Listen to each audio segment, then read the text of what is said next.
Hey everyone, thank you for listening to the Gray Stage podcast. Before we get started here, I just want to remind you that if you haven't heard about Anchor, it's the easiest way to make a podcast. Let me explain. It's free. There's creation tools that allow you to record and edit your podcast right from your phone or computer. Anchor will distribute your podcast for you so it can be heard on Spotify, Apple Podcasts, and many more. You can make money from your podcast with no minimum listenership. It's everything you need to make a podcast all in one place. Download the free Anchor app or go to anchor.fm to get started.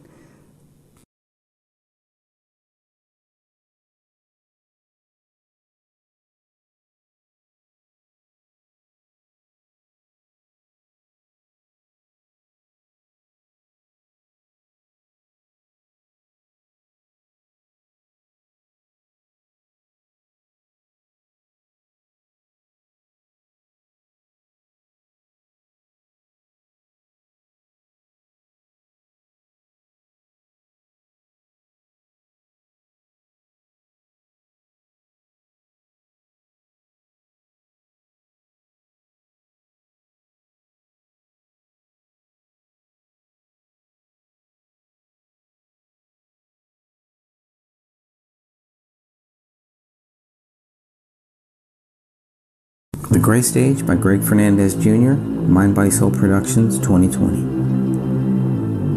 United States Army veteran and Minnesota filmmaker David Crowley was accused of murdering his wife and daughter before taking his own life in December of 2014. The Apple Valley Police Department suspects the bodies were inside the Minnesota home for 3 weeks after they were found by neighbors on January 17, 2015.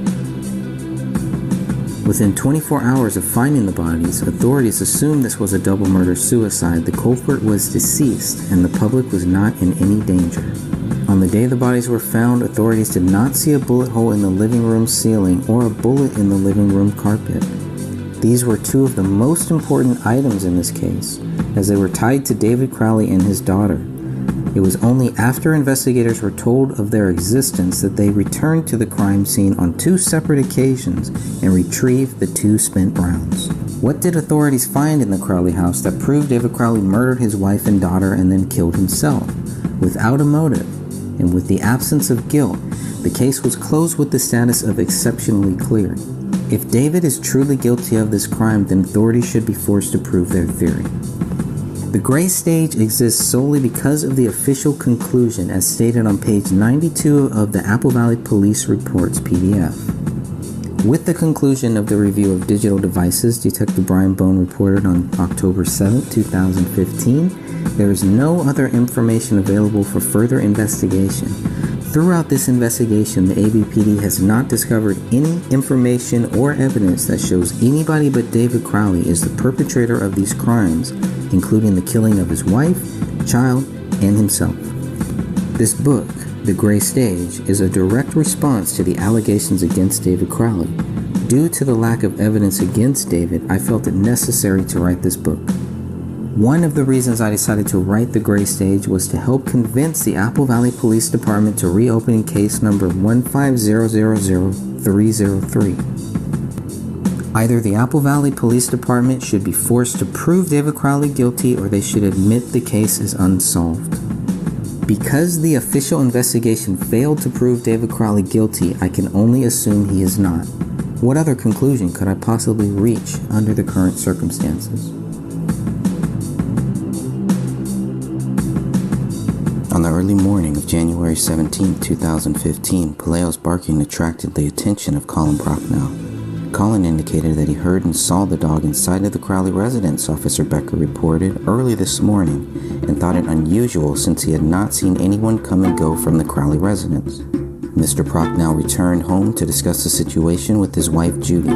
Judy asked her husband if there were Christmas presents still on the front door stoop of the Crowley house. The Prochnows first noticed Christmas presents on January 10, 2015. Colin then went back to the Crowley home and saw Christmas presents scattered near the front door. Colin was going to collect the gifts and bring them home, but he decided to stack them up by the front door of the Crowley residence instead. That's when the dog attacked the front window, according to Judy Prochnow. Early media reports stated Dan Crowley Jr., David's older brother, dropped off a stack of Christmas presents and several miscellaneous items on December 26 or December 27, 2014. However, the police report clearly states Dan Jr. dropped off the items on December 28th. Dan Jr. saw Paleo in the front window but stated he did not knock on the front door and did not look through the front window. Items Dan Crowley left in front of the Crowley home included a $50 invoice for general services rendered by the Lamin Abdel Law Firm. The invoice was dated October 31, 2014 and billed David Crowley for services related to negotiations with the Michael Entertainment Group. David Crowley and MEG were going to pitch the Gray State Project as a television series. The $50 invoice was originally mailed to Hothead Productions, LLC, to David Crowley in Owatonna, Minnesota. Another item discovered on the front stoop was a $14,000 check for David given by his father. The existence of this check was not widely known to the public at first. Early media reports led me to believe David and Camille were struggling financially. Detective Brian Bone filled out a search warrant application in order to see if there was a financial motive for the crime. Through our investigation, there have been indications that the couple may have had financial troubles. Based on my training and experience, Detective Bone continued, money and debt can be a contributing factor for motive in cases of homicide. Due to the circumstances of the couple's death, I am requesting a search warrant for each of the banks and with AAA credit screening to obtain records of all known accounts, to verify the financial state of the couple and to verify their financial state at the time of their death. In reviewing the records from Wells Fargo, Detective Brian Bone later concluded, I found that the Crowleys had money in the bank but were decreasing their savings and checking account balances during the time from July 2014 and January 2015. With a $14,000 check on David's front doorstep and a working deal to make Gray State a television series, it's easy to understand why a financial motive was never found. Had it not been for the Christmas presents near the front door and the barking dog inside the Crowley residence, Colin Prochnow might not have discovered the bodies on January 17th. Officer Tara Becker recorded audio statements from both Colin and Judy Prochnow. According to one of Officer Becker's supplemental reports, Colin looked through the front window and observed what he thought to be dummies. Colin stated that he now knows that they were the bodies of the deceased, but initially he thought that they were dummies or some type of props that were left in the residence to appear as though they were home when they weren't. Mr. Prochnow then returned home to explain what he saw to his wife. Colin saw what he wanted to be mannequins, Judy Prochnow told me on March 24, 2017. And the reason he said mannequins is because of the condition the bodies were in. Without heads and things like that, you just don't expect to see headless bodies anyway. Judy also explained to me what she saw when she looked through the front window. I saw David lying on the floor, away from Camille and Ra and the baby. I thought it was a mannequin at first too, and then I realized it wasn't. I couldn't figure out what was wrong until I noticed that there was a spine with a small piece of skull attached. I looked by the couch, Judy continued, and I saw a big bundle of things. I thought at first it was a big butt, and then I saw a little hand. Then I realized that they were all dead, and it was our neighbors. Judy was certain the 3 bodies were David, Camille, and Rania before she contacted authorities. Mrs. Prochnow then went home and dialed 911. The police and fire dispatch received her call at 12:56 p.m. Yes, this is Judy Prochnow, and I live at 1055 Ramsdale Drive. Yes. Judy then told dispatch, I think there's been a murder or a suicide next door. Years later, when I asked Judy why she used the words murder or suicide during that 911 call, the response was not what I expected. I'm not one of you, Judy told me. I'm not suspicious if someone dies. I don't automatically assume they were murdered. Yet Judy specifically mentioned murder or suicide to the dispatch operator. I meant murdered as in Camille and the baby, Judy clarified. It just jumped in my head because they were all dead. That was the only way I could think of that they would be dead, is that he murdered them and then committed suicide because there was a gun next to him. It just looks like there's a pile of bodies, Judy explained to the dispatcher, and one like the head is eaten off. Oh no, the dispatcher responded. I suppose by the dog, Judy continued, And my husband thought they were dummies, but the hands look real, and they would have been there since before Christmas. Welcome to the Gray Stage Podcast, episode number 2, Finding the Bodies. I'm Greg Fernandez Jr. Today we are joined by Dan Hennon, Sophia, Stephanie, and our good friend Ann. Today's topic will cover what we just read, Finding the Bodies, from my book, The Gray Stage by Greg Fernandez Jr. You can download that right now if you go to thegraystage.wordpress.com. You can download it for free. Don't forget to join the group, the Justice for David Crowley and Family Facebook group, if you haven't already, a group that Dan Hennon started, and we're almost at 3,000 members. That's awesome. So thank you all for listening. Thank you all for everything that you do. God bless you all. Let's get to the show. Can I ask everybody, who else goes over and rearranges their neighbors' doorsteps? I wouldn't. Yeah, I don't either. I mean, especially with all the packages that go missing, you're likely to, somebody would think you're trying to steal the packages off your porch if they were over there messing with them. Yeah, I live in an apartment complex, and the people right across from us were on vacation for 2 weeks during Christmas, and one of their Hello Fresh boxes was out there. I didn't touch it because, I let the manager know about it for the apartment complex, but I didn't touch it because you just don't know. You don't know what could be in it. You don't know. Yeah. You don't know anything at that point. And, I just didn't want to get blamed for anything that happened. So I think the apartment complex sent them an email, but that was about it. And it stayed there. They were very lucky that it stayed there. Holland Prochnow sees them scattered, stacks them up. Do they look like they've been there for 3 weeks? Looked like they had been there for a few days, especially because one of them looked rather damp.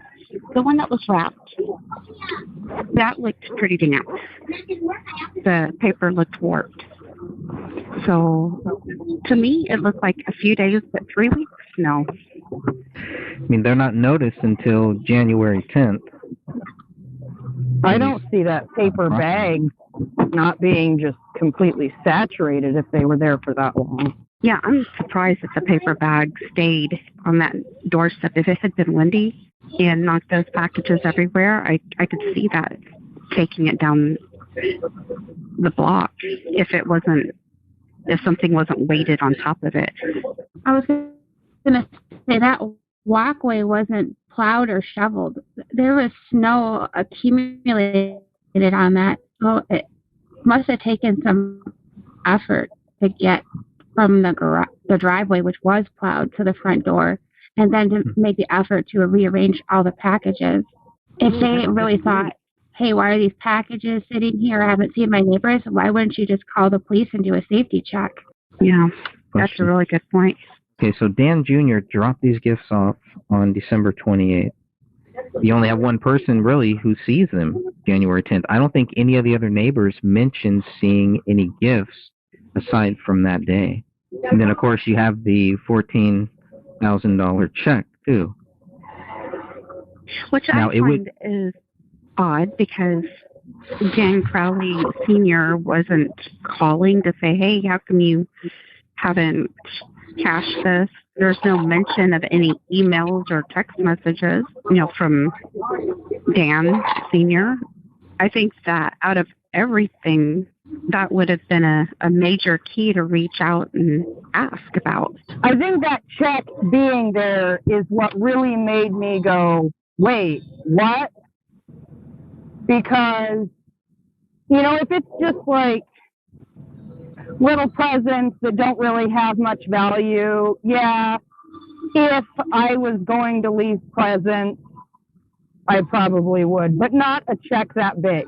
A check that big, I would never leave on anybody's doorstep. I don't care how rich you are, you're not going to leave that much money on a doorstep and not at least contact the person or knock on the door or something, like either when you're doing it or shortly after you've left them there, to make sure that, they got that check. Here's what I would say about the check, because this has come up over the last 5 years. So the concept is this: the size of the check is huge, and some say it's really large, some say it's not, and we found out that it's the tax amount that's I think the maximum you can give someone on a tax year for tax reasons to consider it as a gift.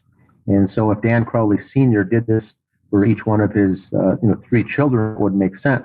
Now I also think that he gave that paper bag and along with some gifts, because he's 45 minutes away, Dan Jr. probably offered to say, I'll drop the gifts off at David's house on the way through to my house, which is where he was living on the way to St. Paul at the time.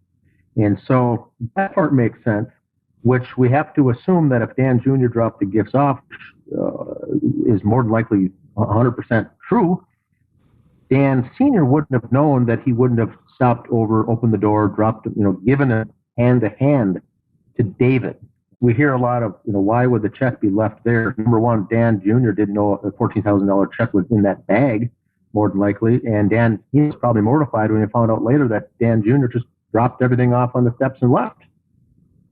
So I don't believe it was intended on purpose that it was left out like that. Now, the other thing is what I have brought up myself right after we found out this information. I would be cognizant of the fact if I gave someone a $14,000 check to check with that person to see, assuming they would have cashed it right away. That's the intent, that's the purpose of the whole thing.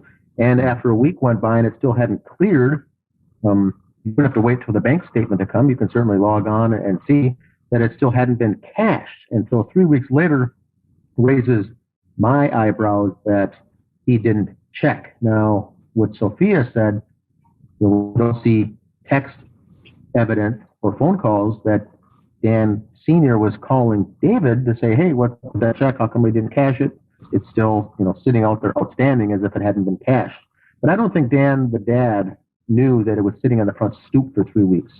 Even if it wasn't sitting on, maybe it was only sitting there for a week, I still think that he took all that stuff from Christmas when he left the residence from celebrating Christmas, and maybe he hung on to it for a couple of weeks and then dropped it off on January 10th or so. As far as that's the first evidence that we see of any of the neighbors physically seeing gifts on the step.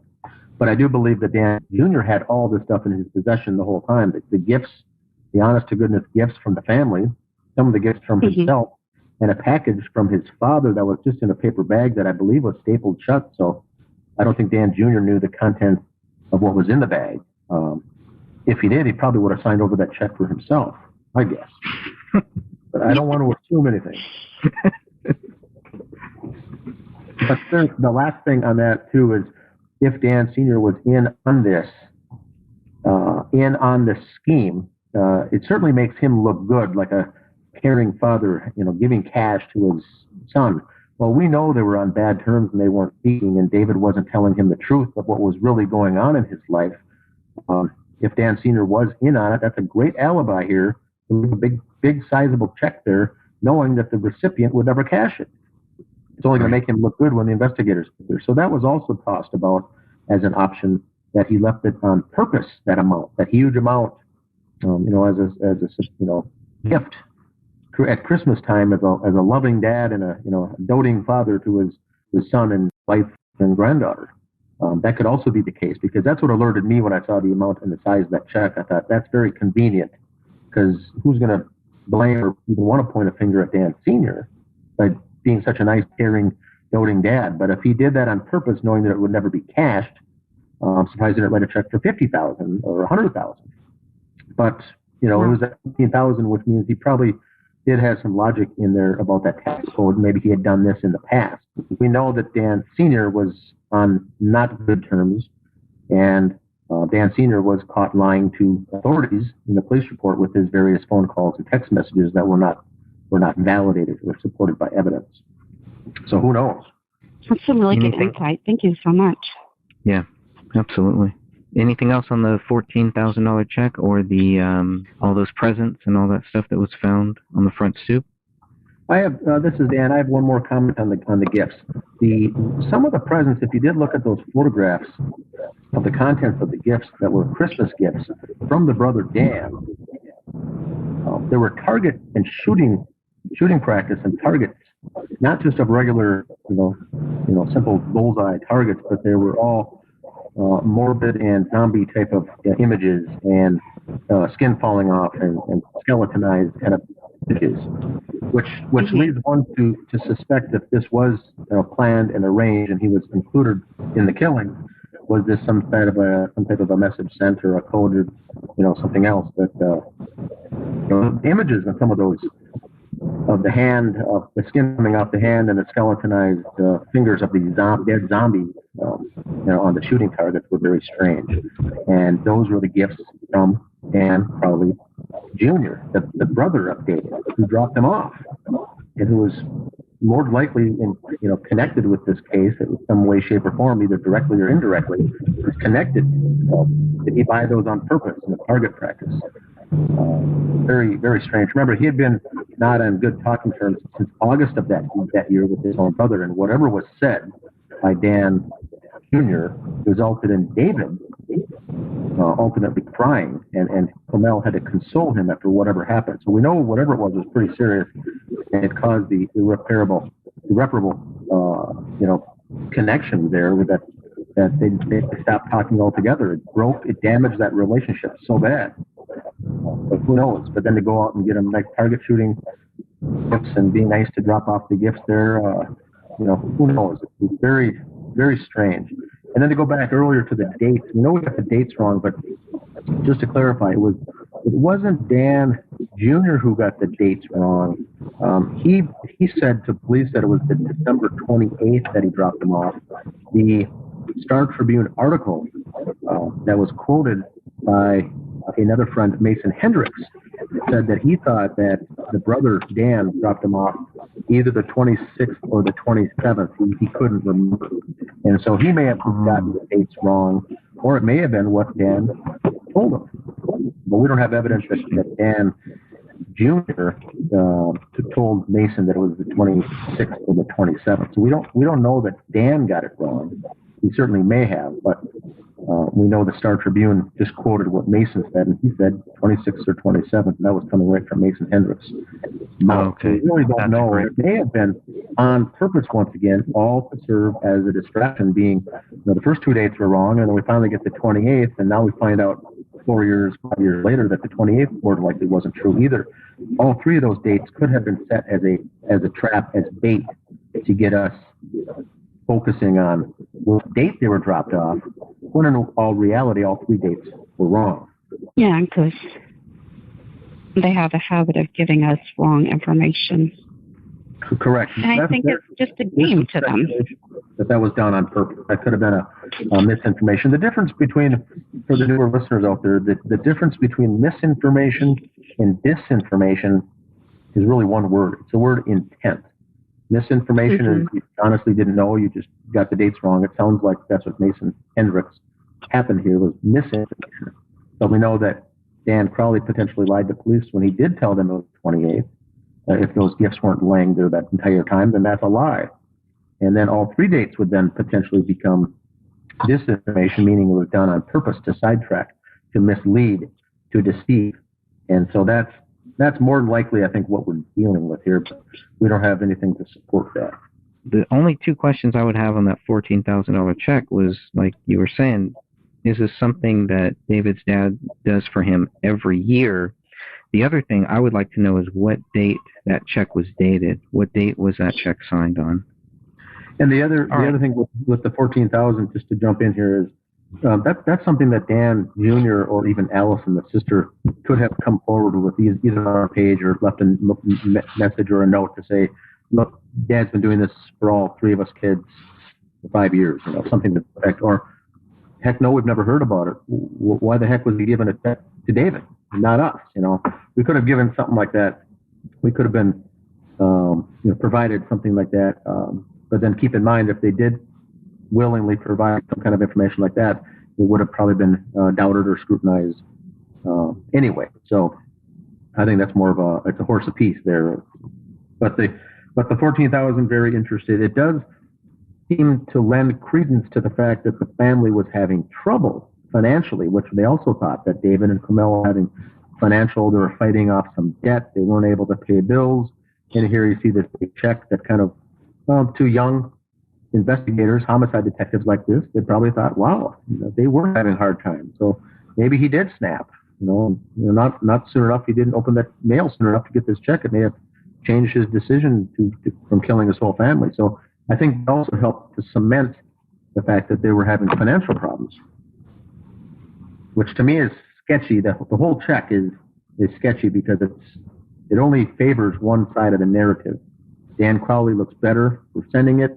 David Crowley looks worse for potentially, allegedly needing it. When in fact, if it was just a gift and no one needed it, Dan Crowley Sr., the father, was known in the Owatonna area. Neighbors and family and friends did call him a millionaire. Whether that's true or not, he did have money, he did have extra cash, and he was successful. And at the end of the year, if he wanted to get rid of some of his tax debt or tax burden and give gifts to the children to help defray that, that would certainly make sense. That does not mean to say that David Crowley needed it because he was constrained financially. And that's what I think the young detectives thought. They saw the money, they said, boy, this guy must be struggling to make ends meet. And sure enough, here's a check from his loving father, trying to help do what he can to, make the family succeed. And really, that had nothing to do with anything. It may have been just an annual event that check came that time of the year. Who knows? That's what drives me crazy about this case is that there are assumptions where people are saying, oh, they were struggling. No, they weren't. They had money. Their bills were paid. They weren't in debt. They were paying for a house and stuff like that. But they didn't have negative credit or past due bills and delinquencies on their credit report, that kind of thing. Yeah, I agree. Sophia, I agree because even that narrative was pushed all the way up until we received the bank statements that they were in financial straits. They were struggling financially to try to make ends meet. Once those bank statements from Wells Fargo and the checking account statements and the credit card statements came through, we all got to see very clearly how frugal this family was, spending very little here and making bill payments on time, making the mortgage, setting aside a budget to get things done on time. We've seen in some of the notes to make sure things are paid. There was only one instance that I saw over the entire year that they were late on a payment and did get hit with a late charge. And that was it. So that was not a regular occurrence. They were very frugal, prudent people as far as young family, a young married couple with a child paying bills. That they were not behind, they were not ahead. They were, I think they were very good. They were very prudent. And after looking at that, really impacted me by looking at those statements. And it reminded me a lot as a young married person with children, the type of bookkeeping and the accounting that I myself did. Notes here and there and reminders to pay bills and things like that. So they were very, I think, honest to goodness, doing the right thing, having the bills come in and paying the bills, paying their bank statements in full, and living not outside their means at all. They were not living extravagant at all. Didn't they have some real estate company in California that was running a credit check on him and Kamel? Yes. It was ran 2 times, I believe, once in October or November, one of those months, and then again in January. Though, if you spread the story around that they're, broke and having trouble making ends meet, and he lost his book deal, he lost his movie deal, he lost his TV deal, decided to walk from, the California deal because it didn't feel right, then it kind of makes sense why he would have killed himself. Mm-hmm.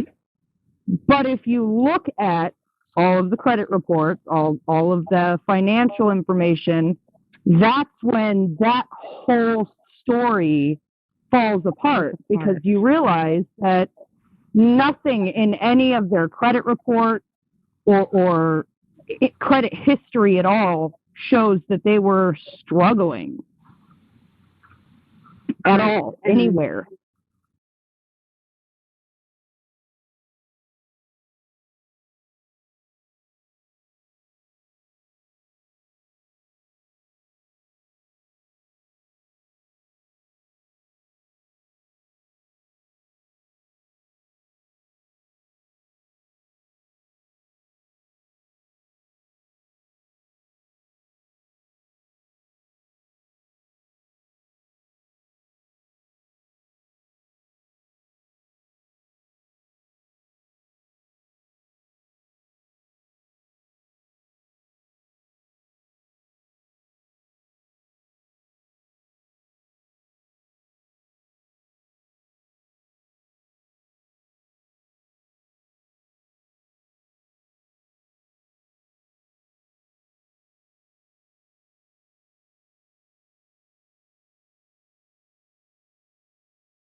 then Camille makes 2 phone calls the very day that the payment for the house bounced.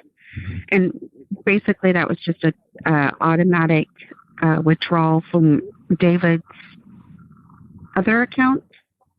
I'm trying to remember this. Like it was set up already.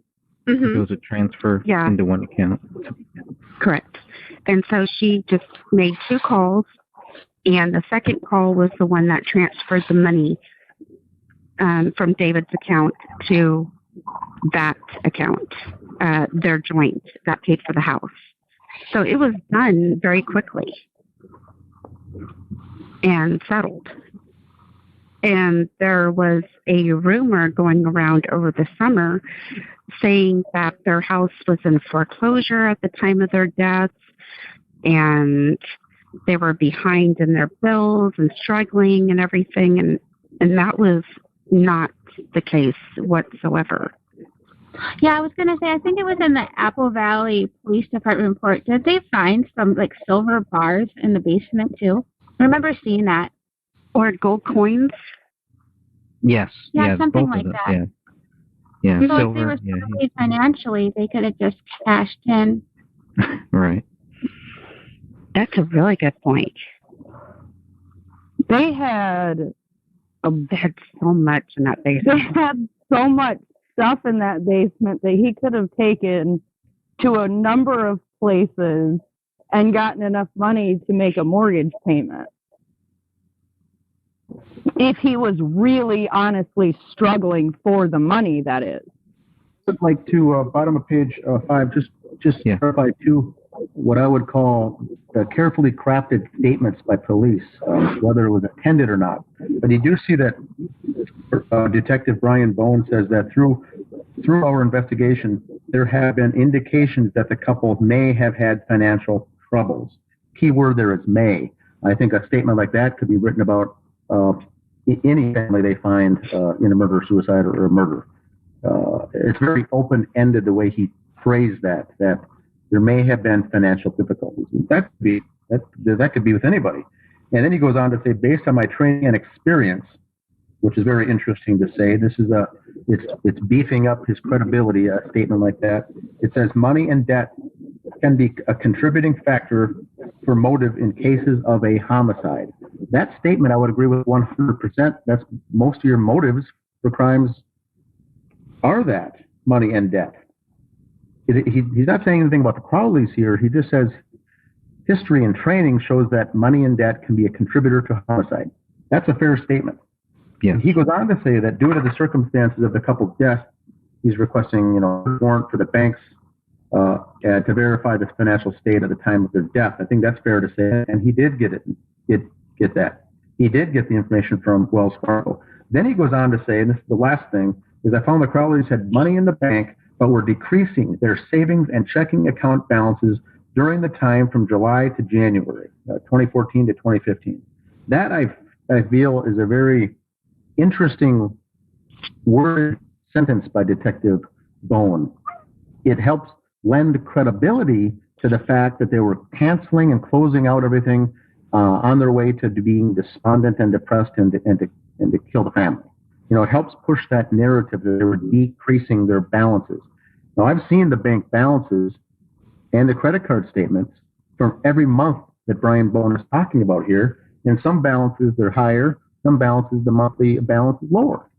There's no trend there whatsoever. So I find that very odd that he put that in there like that, making it sound that the trend was going down, that it was getting down to almost zero. It's kind of what he's alluding to here, is what he's trying to make the reader think by reading this. So I think he's planting, more seeds are being planted with a statement like that. I found it very normal, I guess you could say, if they were planning on moving from Minnesota to another state. It, to me, almost seemed like they were just going through getting everything set and ready to move. Like they went to the dentist, which that's something I did before I moved to a different state. That way I had everything up to date and I didn't, in case there was some time between losing one insurance and getting onto another one.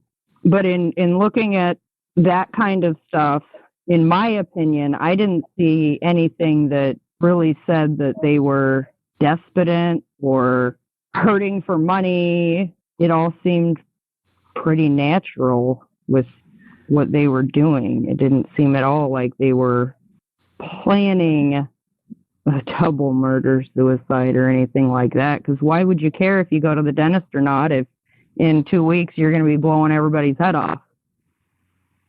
Yeah. Yeah, and they had, not only were looking, they were actually I believe they had a real estate agent in California that were already looking at homes for them.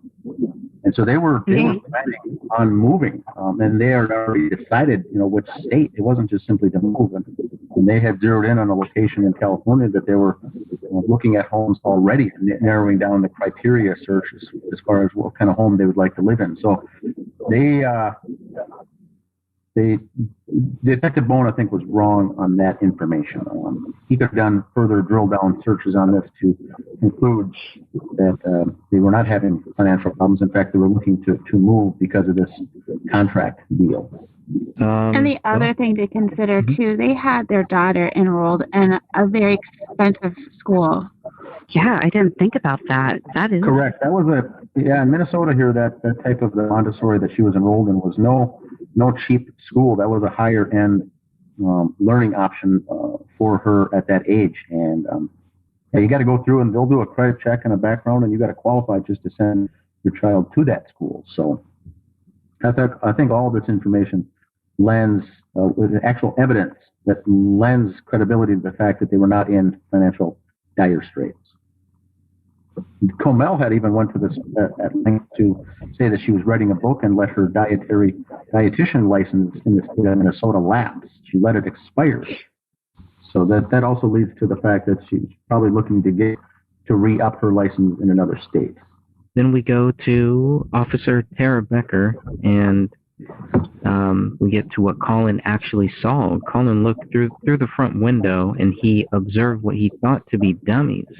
Here's the thing. He thought that they were dummies or some type of props that were left in the residence to appear as though they were home when they weren't. I mean, it's not only weird to just think that these were dummies, but looking at how the bodies were actually laid out, what happened to those bodies and everything, that was made, it was made so that somebody would think that they were home when they weren't. I don't see how the way the bodies were laid out, how anybody could assume that that was purposely done, because I don't know anybody in their right mind that would lay dummies out like that. Right. I mean, to me, that's a great way to get somebody to call the cops and say, hey, look, you better go check that out. I do think that right there, where he thought they were dummies at first, would be what someone who is not a suspicious person would automatically jump to. Correct. I agree with that. Because if you're a suspicious person, your automatic response is, oh, they were murdered or they killed themselves. If you're not a suspicious person, I think this is a perfect guess onto what could possibly be going on in that house if you don't have a suspicious mindset. Yeah, I agree, Stephanie. I think this is the telltale sign, I believe, that Colin Bruckner was an unsuspecting or unwitting victim. If Judy was part of this, he was certainly not in the know. The response and the answers that he gave were, I think, would be consistent with that of a normal person stumbling upon bodies like that. Mannequins, dummies. I think that's what most people would think. Now, right. The part that I agree with on Greg is I don't like the fact that he used the phrase, they were set up to make it look like someone was home. And I don't know if that's just Colin not knowing what he said, or if he was in a state of shock when he made that quote. That doesn't make sense. It's not like they were sitting up in chairs fully clothed, like some kind of a prank or something, or for a movie set or a prop or something. They were lying on the ground with missing limbs. I don't get that statement as far as made to look as if someone was home. But I do agree with the mannequins and dummies. I think a normal person seeing something like that would probably think that's what it was. And so I think that's when Judy, I think at that point, had to do something to get him back over there, because I feel she was in the know, and they were intended to find the bodies. And she said, no, I think you better go back. Her response is not a typical response of someone that's consistent with being shocked at what they've seen. Her 911 call was very suspicious, and this whole thing. Colin does seem to be an unwitting person here that's not in the know, is what it seems like to me. He's not acting. He has everything that he does seems to be authentic and organic. His response, his 911 phone call, he's just shocked. Judy's is more of a script or bullet points that she's reading off and rattling off to 911 dispatchers and saying, Colin, go back over there, check it out. There's no way they're mannequins. And then the neighbor wants to come over and look inside, and she says, no, don't look. It's awful. So Judy's the one leading questions and planting seeds. Colin, I think, is just answering a normal way a grandfather would probably answer being shocked like that, not knowing. I think he would think they were mannequins or dummies. I just don't agree with that they were made to look like someone was living there. I don't understand that. I also want to jump in and say, if you look in here, Judy tells the neighbor, don't look in the house, it's awful. But she was also one of the people who came to the justice page early on. And initially, people actually were very sympathetic towards her and felt bad at what she saw. And she went into graphic detail early in this case of the condition of the bodies. I mean, it's strange to me. She tells the neighbor not to look, but she's going to go on a public Facebook page and describe graphic details of what she saw that's not consistent. And I remember when she was doing it, it was really quite shocking and disturbing at the time. And that was 5 years ago today. Yeah. Oh, she's still joking about it to this day. About the state of the bodies and the tragic deaths of David, Camille, and Lonnie. To this day, she is joking about it. It's incredibly sick.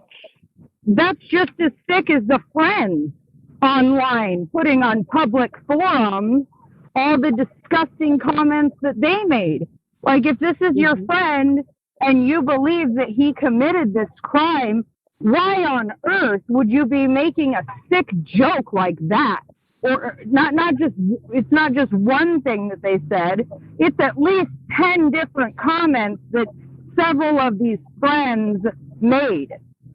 Everybody was sympathetic to all of these friends and Judy until the comments, because those comments are what say, oh, you don't need our sympathy. You're talking about the dog barking at the window and Jan Jr.?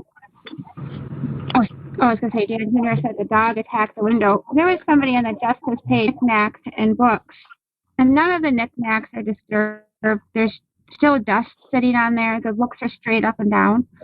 How did the dog get to the window? If he was jumping on the shelf, wouldn't the objects on top of it be falling to the floor or something? That's a very good point, is they should have fallen if he was viciously attacking the window like it was said. Yeah, and those, for the newer listeners, newer members of the group, it was not a sturdy bookcase there in front of that window. It was kind of a wobbly, flimsy case there that did have books on it and some knickknacks at the top.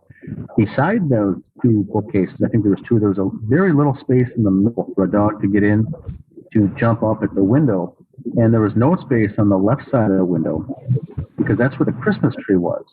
The right side of the window had a little space from the bookshelf to the opening of the window that the dog could have jumped up on to do the barking. But we see images from the crime scene showing that curtain was closed overhanging that section of it. But then later on the same photos that they were taking, that curtain was subsequently wide open. So the curtain was moved, but it does allow us to see where the dog could have potentially jumped up to attack the window. But that space was very small to do so. And none of the knickknacks, like the gal said earlier, were disturbed, knocked over. If a dog jumped up there and attacked, those things could have been flying all over, all those little knickknacks, but they weren't. So it's very strange.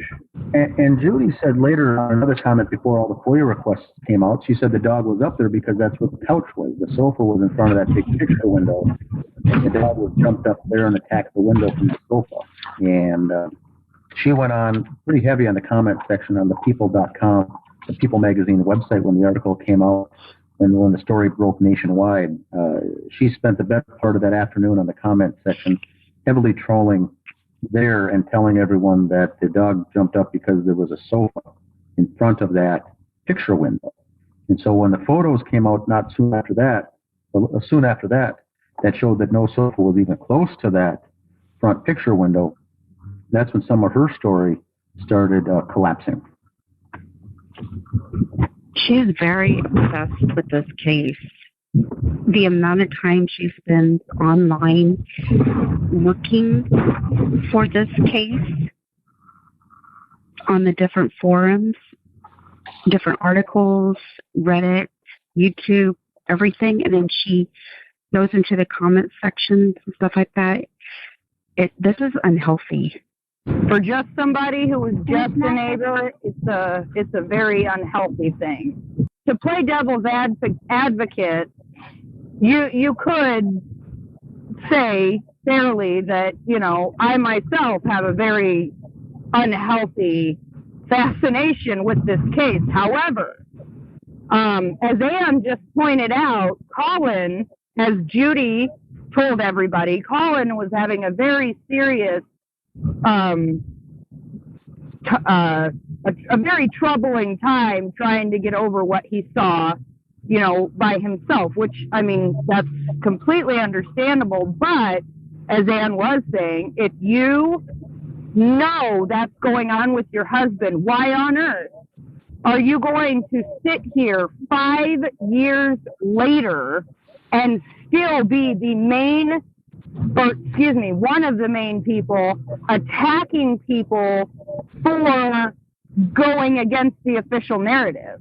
The way that she's gone about this whole thing since day one when the bodies were found is just very, very concerning. When she calls in, and the second thing that she says is, I think there's been a murder or a suicide next door. Mm-hmm.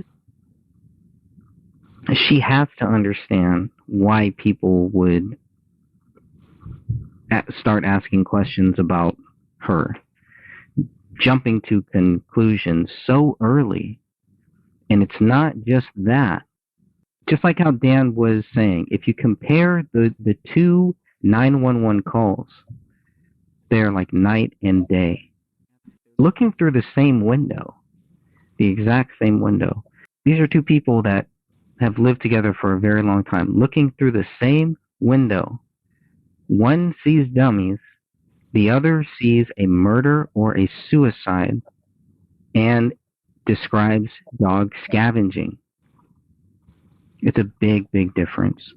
It's confusing when you have two people also calling in about the same thing that, again, live in the same house and they're not even on the same page about who's going to call 911. They both end up doing it. And that gets back into the misinformation or disinformation. Was that done on purpose to, all this chaos we had? Was that all planted to create that, to confuse on purpose? My first request, before I requested the FOIA for the police log, was the audio transcript, the audio of Judy's 911 call. At that point, I didn't know Colin made a call. I didn't know two people made a call. I asked for the audio. was quickly shut down by saying, we can't send the audio, but we can send you a transcript of what was said. And I said, that sounds good.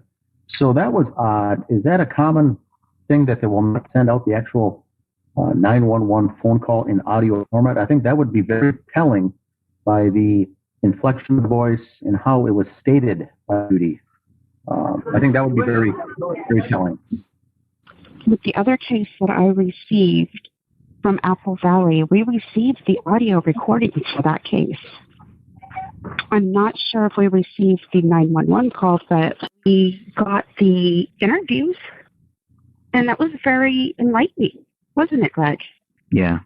I think that in the future, if this case was to be reopened or reinvestigated, the first thing we should get is the audio of that 911 call and the interview videos of the interviews police held on surveillance, and they were captured on audio and video, I think, of the interviews, and also the dash cam of Tara Becker's squad car that was positioned at the scene of the house that was aimed, the camera was aimed directly at that front door and was left on, I believe, for 4 straight hours. Dash cam video does exist. And that'd be able to pick up the movements and the actions, I guess, of the first responders. But this 911 call would be interesting, just to hear it in the voice of someone, and then be able to give that to someone that does language the breakdown, if that's someone lying or being authentic or organic or reading from a script or planting seeds. I think that'd be a good one to get to a test on the actual audio of that 911 call. That may also be the reason that it was also been held back. If they don't want that to get out, because you can tell so much from a person's voice on that call, might be the first reason that they shut that first thing down right away by saying, we're not going to release that. Good point. No, there's 2, so we want both of those calls, right? From Judy and Colin. And I have requested them. I was just shut down by... Did they give any reason or anything, or... Mm-mm. I mean, is it worth? Ever given a reason. They just. I don't see why they won't just give redacted. Yeah, they just hand out the same thing, almost as if, okay, well, if somebody asks for this, just send them this. But I mean, they should at least give us a reason. Maybe we should press them on that a little bit. There should be a reason for that. Because I had made a very detailed list and specifically requested like the dash cams and that footage from Tara Becker, from that vehicle, and everything was ignored. Every single thing that I asked for was ignored.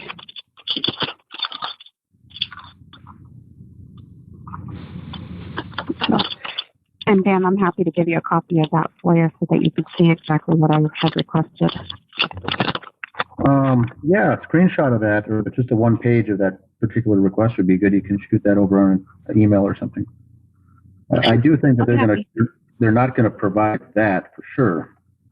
But and I had also requested on an official transcript that dash cam recording of Officer Tara Becker's car, that squad car, that they said in the police report the note was on, the video was on, and the note said it was recording. I think it was. My memory serves, I think it was 4 hours straight that thing was on. That would have been interesting just to see, not from the Judy Collins perspective, but to see the actions of and how they were going about, who was going in, who was going out. It wouldn't have captured anything in the backyard, but it would have been just the front, kind of more of the scene. Yeah. But that was rejected as well. I don't see why it would be an issue, though. I mean, it's just pointed at the house. Correct. There should be that should be the first thing being able to receive. And I said in my note, too, if there's a cost, for making a DVD or burning a CD and something like that, I'll gladly reimburse you the costs of what it would take to put the time and effort into transferring that to, the 4-hour recording. And nope, that was still shut down. So I think by this time when the FOIA started coming through, I think at this time, one can conclude that the higher up in the Apple Valley Police Department already were given the order to start limiting what's coming out in this case, or one could call it the cover-up on the aftermath of all this, because what we got versus what we didn't get was already was already censored right at the beginning, what we were getting and what we were told. Right. And that's it was after that point is when I went to the Apple Valley Police Department Facebook page and gave them a 1-star review saying the detectives handled this case very poorly. And it wasn't done in bad taste. I didn't use foul language or go in there yelling and screaming. I just left a note saying that 1 out of 5 stars that the investigators handled this case poorly. And it wasn't but a couple of weeks later that it was that comment was removed. And then I asked who removed the comment and why. That's the whole purpose of having ratings and comments, much like Yelp for a restaurant review. You want to see the good and the bad. And I had nothing written poorly or in distaste. It was an honest feeling that I have to this day. It's a 1-star out of 5 of how the detectives handled that case. And they never got back to me as far as why it was removed, who removed it, and for what reason would they take out a review on their Facebook page. So all these things lead back to the suppression of information started at the very beginning with these folks. And that's not to say they were involved in the murder. That just lends, I would say, it supports the evidence. It supports the fact that they were somehow covering up in the aftermath of this event. Yeah, we're going to go ahead and wrap it up unless anybody else has anything else on the 911 call. I think that's a great place to kind of end it. We'll end it on page 9. I'd like to make a quick comment about the 911 call, and that's if you are looking in your window of your neighbor's house and seeing these horrific scenes, you have no idea what happened or if there's a danger in your neighborhood. Why would you leave your spouse and make 2 separate 911 calls? If it was me, I wouldn't let go of my spouse. I want to keep that person in eyesight and be safe. I just thought that was bizarre. And then they didn't seem to realize the other was calling. Around this time, Colin Procknell called 911, but before he did, Colin went 1 house east of David's and spoke with Tuppy.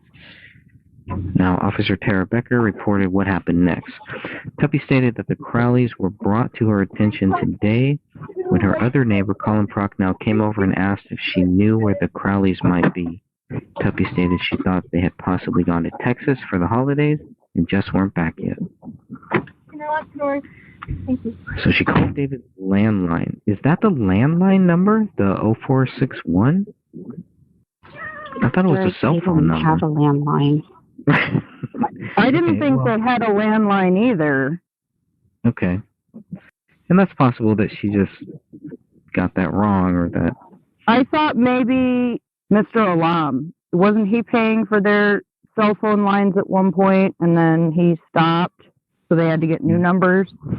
I just kind of thought that was the reason that the call didn't go through, but I agree. It's odd that it's almost like Judy had to race Colin to the phone, and then the 911 operators, the way he spoke to Colin, I thought that was really rather odd because wouldn't you be wanting to, right, wouldn't you be trying to get as much information as you can, you know?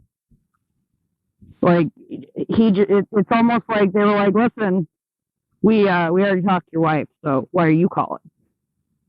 Like, it's wrong that he was calling. Which, I mean, maybe I'm wrong. Maybe they only want one person to call to report a crime, and that's it. The way they don't have to track down as much. Who knows? If you looked in your neighbor's window and saw this, why are you leaving your husband at all? You don't know if there's somebody still skulking around coming to do the same thing to you next.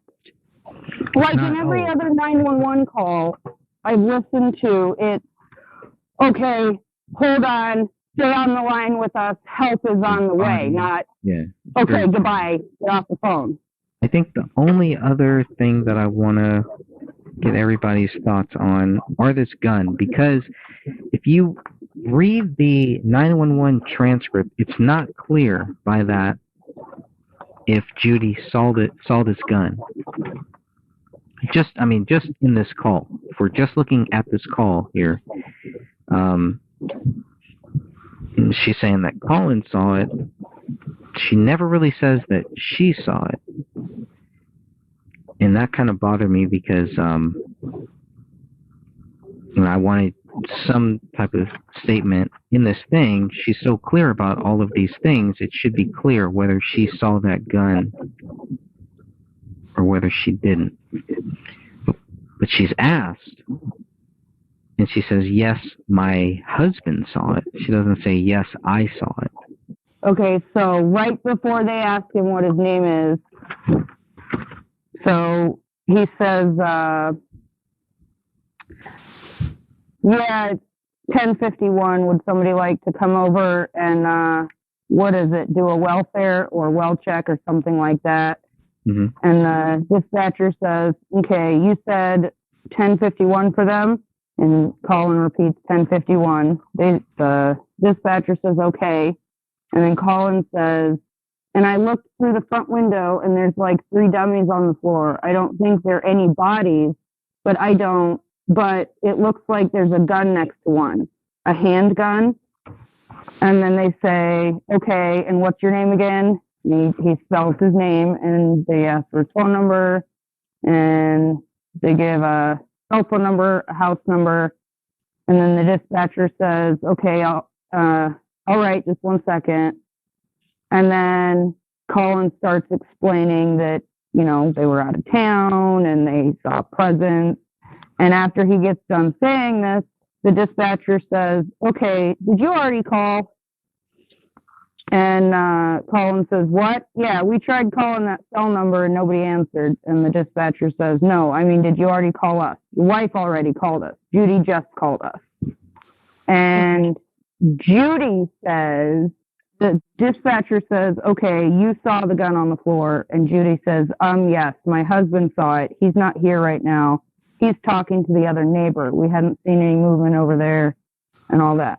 So Colin saw the gun. She didn't. But it's not clear. Right. It's not clear if she did. Right. Right? Right. If she did, she does not specifically say it anywhere. She does specifically say her husband saw it, but she doesn't specifically say, yes, I saw it too. Which, if she could see in such detail the fingernails, wouldn't you think she would have noticed the gun? Because that's something more recognizable. You could recognize a gun better than you can a body that's just got like a little bit of a skull and hair stuck to it. It's kind of how you don't call 911. They should use that. Yeah, this is the exact way you don't call us. Don't do this. Because it's just really bad. There's nothing here that you just go, oh my, like, what are you talking about? It's way too much guessing going on. Okay, I want to thank you all for listening to the Gray Stage Podcast number 2. I really appreciate all of you. This will be a monthly podcast. We're going to try to put out something new every month. Our goal is to try to reach as many researchers as possible to put the information in this book in the hands of as many people as possible. That is the goal of this podcast. That is the goal of the book that I wrote.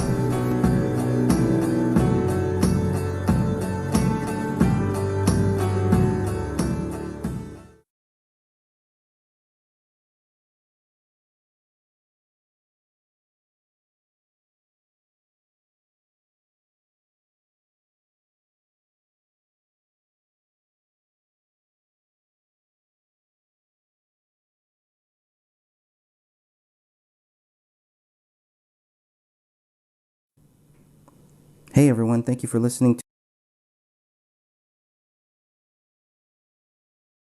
to the Gray Stage Podcast. Before we get started here, I just want to remind you that if you haven't heard about Anchor, it's the easiest way to make a podcast. Let me explain. It's free. There's creation tools that allow you to record and edit your podcast right from your phone or computer. Anchor will distribute your podcast for you so it can be heard on Spotify, Apple Podcasts, and many more. You can make money from your podcast with no minimum listenership. It's everything you need to make a podcast all in one place. Download the free Anchor app or go to anchor.fm to get started. Hi everyone, thank you for joining me here. This is going to be part of a bonus show for the podcast, the Gray Stage podcast. And we were informed that there, let me take a few steps back here. One of the big questions that I had was, what was the last known interview that David Crowley ever did publicly? And we know he was posting on Facebook and on social media publicly up until December. And it doesn't appear to be anything weird or anything odd from his other posts. Going back all the way to 2012 and all of that. So I don't see anything strange about what he was posting in those last couple months on social media. But trying to find the last known interview or podcast or anything that David Crowley did, I couldn't really find anything for 2014. So I don't know, that was like, well, maybe he just didn't record anything in 2014. But what you're about to hear right now is a very special interview with someone who was listening to a podcast in 2014.